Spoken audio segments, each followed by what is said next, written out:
Have you ever left someone's home feeling more exhausted than when you arrived? As we get older, how we spend our time and, more importantly, who we spend it with becomes increasingly important. The truth is, certain visits aren't just a waste of time. They can drain your energy, disrupt your peace of mind, and even take a toll on your emotional well-being. But the problem is, we often don't realize this until it's too late. In this video, we're going to talk about 4 types of people whose homes you should avoid visiting after 65, no matter how much free time you have. Whether it's out of habit, obligation, or a misplaced sense of politeness, many of us continue showing up at these homes, not realizing the toll it takes on our mental and emotional state. Today, we're breaking it all down, so you can make better choices about where and with whom you spend your time. Stay tuned until the end, because understanding who to avoid is just as important as knowing who to keep close. These 4 people might seem harmless, but their company could be chipping away at your happiness. And by the time you realize it, the damage is already done. Once you recognize these patterns, you'll have the power to protect your energy, set healthy boundaries, and spend your golden years with people who truly uplift you. Now let's get started. Number 1, the chronic complainer. Some people never have a good day, and even when things are going well, they'll find a reason to be upset. You know the type. The moment you walk into their home, you're greeted with a sigh, a complaint about their health, the economy, or how nobody cares about them. It doesn't matter if the sun is shining or if they've just received good news. There's always something wrong, and if you stay too long, you'll start to feel it too. Negativity is contagious, and when you spend time with someone who constantly complains, it seeps into your own mindset, whether you realize it or not. It's not just about hearing a few grumbles. It's the emotional weight they put on your shoulders. The longer you sit there, the more you absorb their frustration, their hopelessness, their belief that the world is against them. And when you finally leave, you might notice that you feel heavier, as if you're carrying their burdens along with your own. Now, this doesn't mean you should abandon friends or family who are going through tough times. Everyone has struggles, and it's natural to lend a listening ear. But there's a difference between someone going through a rough patch and someone who has made negativity their way of life. Chronic complainers don't want solutions, they want an audience. They thrive on sympathy, and they'll keep pulling you back in, visit after visit, until their problems become your problems. The tricky part is, they don't always seem toxic at first. Many complainers start small, an offhand remark about a bad night's sleep, a minor grievance about the neighbor's dog. But before long, you're stuck in a cycle of endless complaints about the unfairness of life. And no matter how much advice you offer, they never take action. You'll notice that no matter how many hours you spend listening, nothing changes. The same problems, the same frustrations, over and over again. And here's something to keep in mind: if you try to shift the conversation to something positive, they'll resist. They might dismiss your optimism or turn it into another complaint. Try telling them about something good that happened to you, and they'll find a way to diminish it or compare it to their own misfortunes. Over time, you'll realize that every visit leaves you emotionally drained rather than refreshed. If you walk into someone's home feeling fine, but leave feeling exhausted, irritated, or even a little hopeless, it's time to reconsider those visits. After 65, your time is too valuable to be spent absorbing someone else's endless negativity. There's nothing wrong with offering kindness, but don't mistake kindness for sacrificing your peace of mind. You are not responsible for carrying the weight of another person's unwillingness to seek happiness. Number 2, the manipulative user. Not everyone who welcomes you into their home does so because they enjoy your company. Some people invite you over only when they need something, and the moment you arrive, you can feel it. At first, it might seem innocent enough. Maybe they ask for a small favor, something that doesn't seem like a big deal. But over time, you begin to notice a pattern. They don't reach out to check on you. They don't invite you over just to chat. Instead, every visit comes with an expectation, something they need you to do, something they want from you. The tricky thing about manipulative people is that they rarely make their requests obvious. Instead, they disguise them in guilt, obligation, or even flattery. They'll say things like, "I don't know what I'd do without you," or "You're the only one who understands." They might talk about how lonely or helpless they feel, making you feel responsible for their happiness. And before you know it, you're fixing their leaky faucet, driving them to run errands, or spending hours doing things for them, instead of enjoying your own free time. Here's the problem: these relationships are not built on mutual respect, a true friendship or family, Bond is about give and take, where both people support each other. But with a manipulative user, the balance is always off.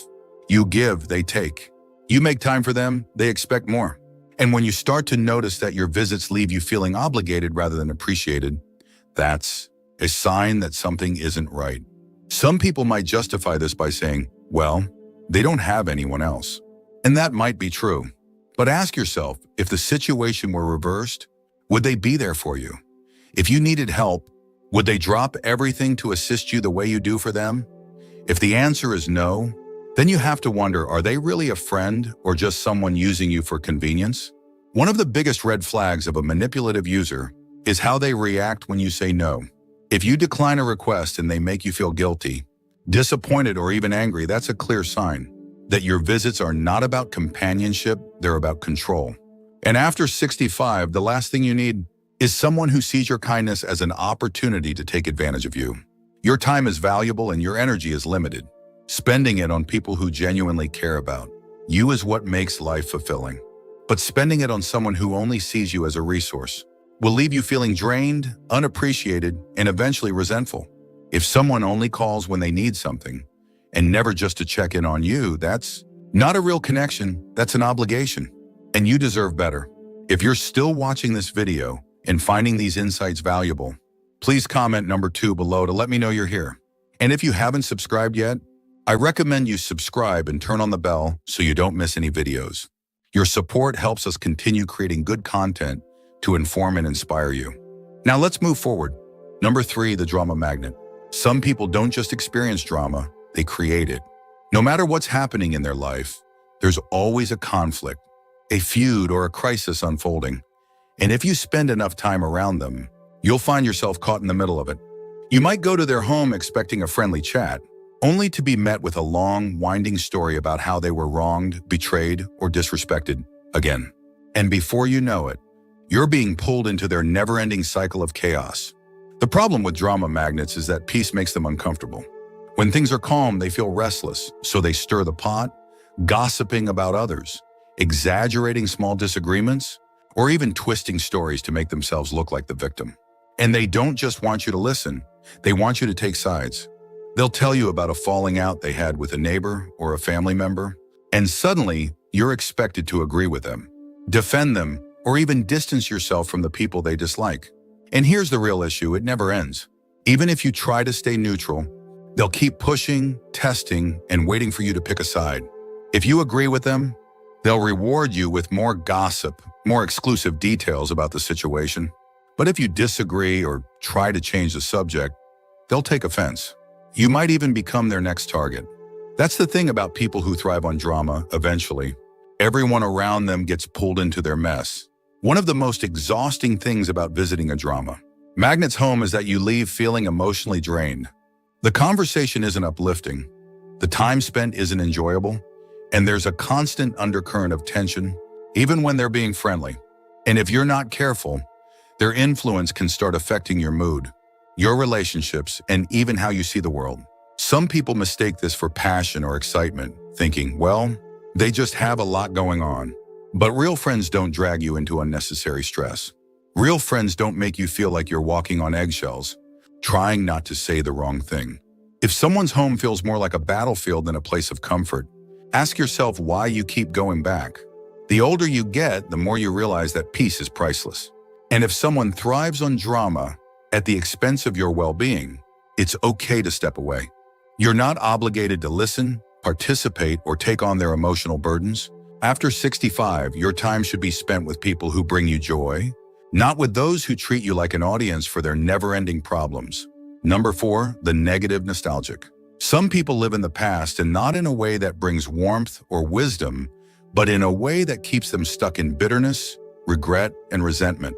When you visit their home, the conversation always circles back to what went wrong, who disappointed them, or how life was unfair to them. It doesn't matter how much time has passed or how much good they have in their life today. Their focus is always on what they lost rather than what they still have. At first, it might seem like harmless reminiscing. After all, everyone enjoys talking about the past now and then. But with the negative nostalgic, it's never just about memories, it's about reliving disappointments. They'll bring up old family conflicts, past betrayals, or lost opportunities. And the more they talk, the more they sink into resentment. And here's where it affects you, because no matter how positive you try to be, they will always pull the conversation back to regret. Have you ever noticed that after spending time with certain people, you start to see the world the way they do? That's the danger of spending too much time with someone who fixates on the past. Without realizing it, you might find yourself dwelling on your own regrets, your own disappointments, things you thought you had let go of years ago. And slowly, without meaning to, you begin to adopt their perspective, seeing life through the lens of what could have been instead of what can still be. And it's not just about their own regrets. They might also try to shape your view of life. They'll tell you that things will never be as good as they used to be, that today's world has nothing to offer, that getting older only means loss. And if you let those words sink in, they can start to feel like the truth. The reality is, life changes for everyone. There are always things to be grateful for, new experiences to enjoy, and new memories to create. But the negative nostalgic doesn't see it that way. To them, the best days are gone, and they have no interest in finding joy in the present.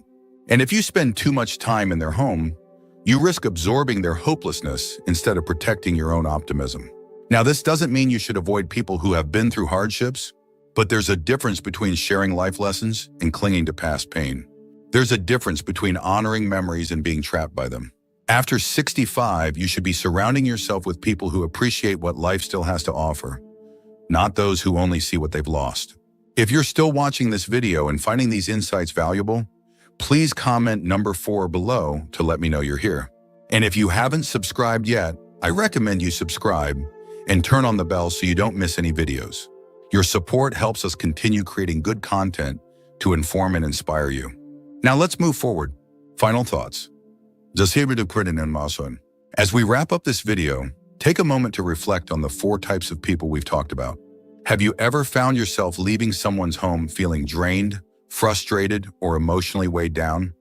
If so, it might be time to reconsider where and with whom you spend your time. After 65, your peace of mind is one of the most valuable things you have, and protecting it isn't just a luxury, it's a necessity. Now, this doesn't mean you should cut people out of your life without reason, but it does mean being mindful of the energy you allow into your space. Some visits leave you feeling uplifted, inspired, and truly connected. Others leave you exhausted, questioning yourself, or carrying emotional weight that isn't yours to bear. When you start paying attention to how you feel after spending time with someone, you'll quickly see the difference between relationships that nourish you and those that drain you. Remember, you are not responsible for fixing someone else's negativity, fueling their drama, or making up for the things they refuse to change. Your time, your energy, and your emotional well-being are just as important as anyone else's. And you deserve to spend your later years surrounded by people who bring you joy, not those who take it away. So ask yourself, who in your life truly appreciates you? Who makes you feel valued? And whose home do you leave feeling better than when you arrived? Those are the relationships worth investing in. Because at this stage in life, every moment matters, and spending them wisely will make all the difference. Thank you for joining us today. We'd love to hear from you. Leave a comment below and share one thing you learned today and how you plan to use it in your life. Your thoughts are important to us, so don't hesitate to share them. Reading your comments gives us great motivation and encouragement. If you enjoyed this video and found it helpful, please like, subscribe, and share. Your support helps us continue creating good content to inform and inspire you. Thanks for watching, and we look forward to seeing you in the next video.